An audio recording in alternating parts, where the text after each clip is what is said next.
তো ফাইনালি চলে এসেছি আমরা কোচবিহার। এবার আমরা এখান থেকে করে নিলাম একটা টোটো, যেটা আমাদের সাইট সিনগুলোকে ঘোরাবে।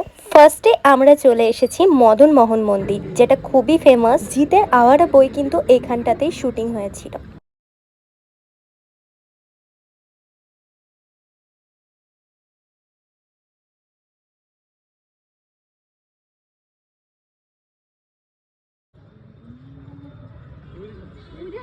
তারপর সেখান থেকে আমরা চলে যাই তিস্তা নদীর পাড়ে। আর এখানে ছিল বাঁশের ব্রিজ করা, আর ব্রিজের অবস্থাটা পুরোটাই খারাপ হয়ে গেছে, তাই ভয়ে ভয়ে যেতে হচ্ছিল। আর জলে পা দেওয়া মার তো এতটা আরাম লাগছিল, আমার তো এখান থেকে উঠতে ইচ্ছা করছিল না।